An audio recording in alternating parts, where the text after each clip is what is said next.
People, deluded. Arsenal 3, Aston Villa 2, and it wouldn't be the Arsenal way of doing things if we didn't make this game hard for ourselves. But at the end of the day, I don't want to shut up about things because I feel Arsenal fans have been doing that for a while now, for the last 18 months. But we're back to winning ways. We've got 3 points on the board. We know we've got Nottingham Forest in the league on Tuesday.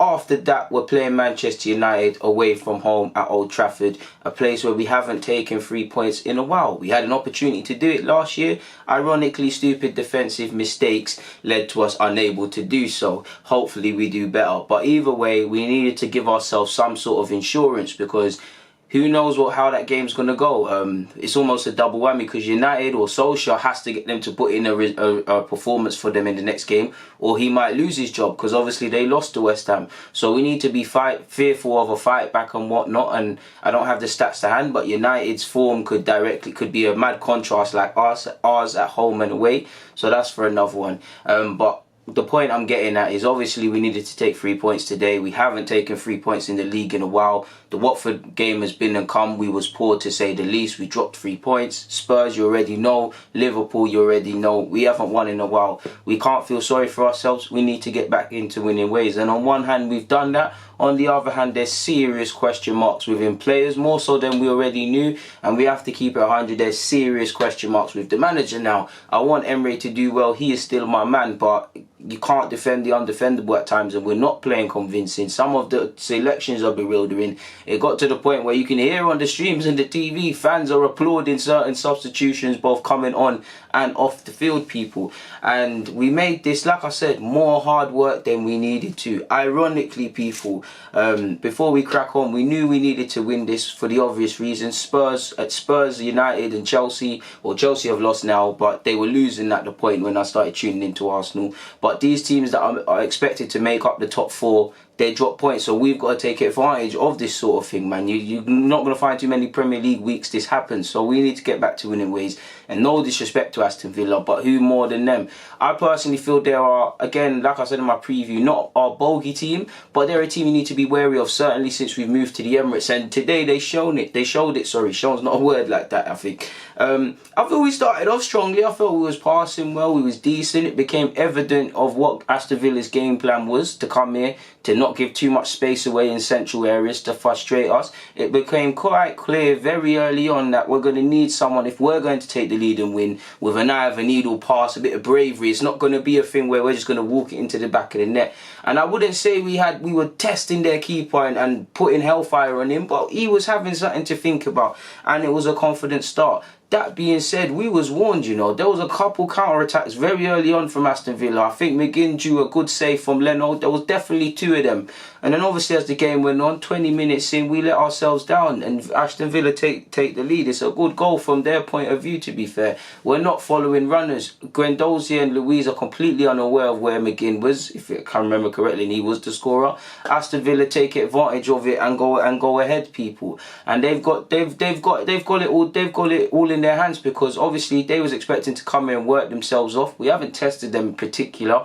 They're actually playing good football, in my opinion. When you come to the Emirates or a team like Villa, again, no disrespect, it should be us playing that football, dictating the tempo, and their sort of backs against the wall. And it weren't that. And if you're a Villa player, you're loving it, to be fair. They would probably have expected to go behind and take things from there, but they've got the lead. The fans are going to get nervous, and Arsenal would have it all to do.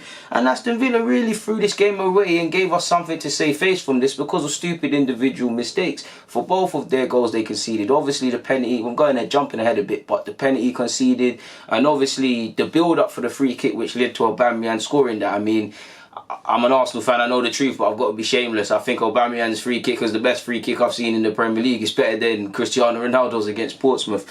Obviously I'm playing, but going back to this moment, them being 1-0, I thought to myself, it's more of the same, people. I thought it's not over, but there's question marks. I'm looking at the manager, or looking at my stream and saying, management, what are we saying? I'm looking at these players and saying, what are we saying? Because I heard all the talk after the Watford games and these things of what we need to do, what we need to show. At the end of the day, we should not be behind in this game, but they cannot leave this stadium without them 3 points. So you've just got to stop feeling sorry for yourselves. And again, question marks over game management and things of that nature, people. Obviously, Maitland-Niles' red card complicated things. Now, Maitland-Niles, I do think it's a bit of both, because on one hand, like when he got sent off against Leicester, I feel Maddison milked it, but you're giving the referee something to think of. He's been conned. He's got to be a bit more street smart, whether it's position or not. I don't think it's a foul. I think he's won the ball. I think it's a terrible decision from the ref. A part of me says that because anyone that just looked with their eyes saw he should not have been a red card, and hopefully that gets rescinded. But on the other hand, you gave him something to think about, and it is quite nervy because we just have poor game management as a club, or first team matters in particular. You look at particular individuals when they have picked up bookings. To be fair, when Maitland-Niles is sent off, obviously we're 1-0 down, and I still think we can score in this game because I feel Villa look good and they're on the front foot. But at the end of the day, Arsenal versus Villa, within reason, they're going to have a mental handbrake. They're not going to pour forward too much, especially being 1-0 ahead. They're going to try and pick their moments. So with that being said, obviously playing 10 against 11 matters, but we could still be afforded to be a bit more smarter in an offensive sense. So I still thought we could get goals, but we've got a mountain to climb, and the way the players are playing, the way we've been informed, the context of the game, I'm not going to sit here and say I expected this. Nobody did, really and truly. Half time come now. Obviously, I feel Saka's played quite well in the first half. He should have scored. We had a number of half chances that should have been taken. I feel it took him about 15 minutes to wake up or so, but I feel Saka was a one positive, and I was expecting to see him at half time because of what I've just said about the context of the game.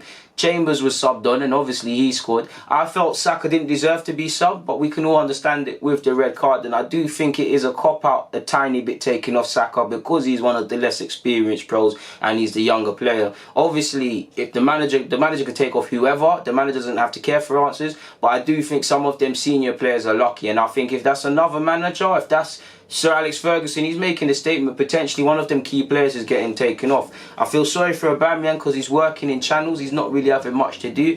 Pepe's giving me drips and drabs, but nothing of significance. I love how Guendouzi played today. I think he's trying. I did think either him or Xhaka should have been the ones to come off because they're on yellows and because they're very feisty. And Guendouzi, we love that he plays on edge and he seems one of the only ones who truly gets it. But he does fill you with nerves, and I did like to see Xhaka substituted, to be fair with you. Obviously, I can't even remember. Did we even score in the first? I can't remember if the goals if we scored in the first or second half. That's how much my brain's been fried. But forget all of that. When we made it 1-1, it was obviously in fortuitous circumstances. Our man's brought down Guendouzi, who I feel has been playing quite well.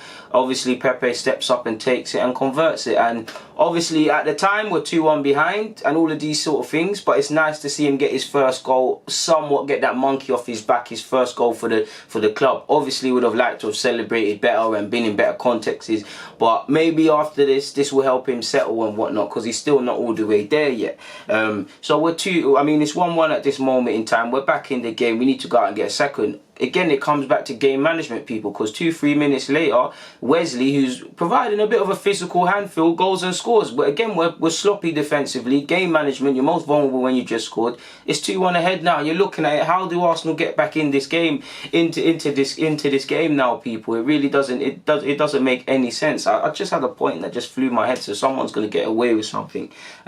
Obviously, to wrap it up, the individual errors that they made kind of got us back into the game. You saw Chambers take advantage of some sloppy defending. You also saw obviously Aubameyang converting the free kick after we were on a break and fouled. So similar to again Villa against Spurs, for them they kind of let themselves down with silly mistakes. But if this is against a better opposition, what are we doing, people? And again, it goes back to game management. Again against Spurs, we took the lead. We failed to get 3 points. Again, we know the context is and penalties and things. We scored two. Well, he scored 2 or so goals. I can't remember against Watford, but we had 3 points in the bag. We let it go. We've gone and got 3 points. And on one hand, I'm happy. Obviously, I can sleep better. I can actually watch Match of the Day today because we've got 3 points, people, for obvious reasons. So I can do that. On one hand, I get you got to keep it true. We show character and all of these things to get back in the game and all regardless of me saying Villa's mistakes and you should be expected to win this.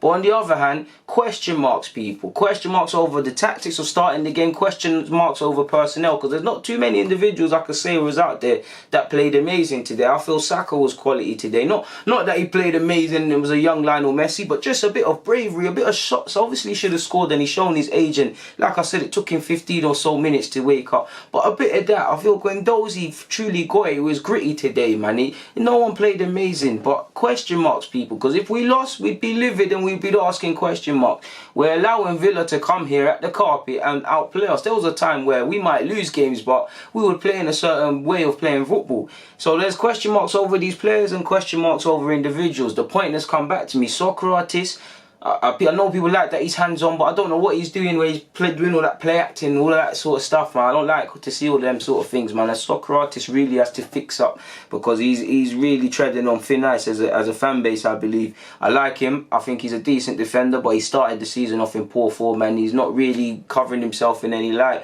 I feel Callum Chambers will probably start, obviously, against against Nottingham Forest. Apologies if I said Norwich, people, but he's surely putting pressure on people to start in that lineup as well. Saka seems to have the left wing role, locked down for a minute until obviously comes out. He was unfortunate to be subbed because of things out of his control.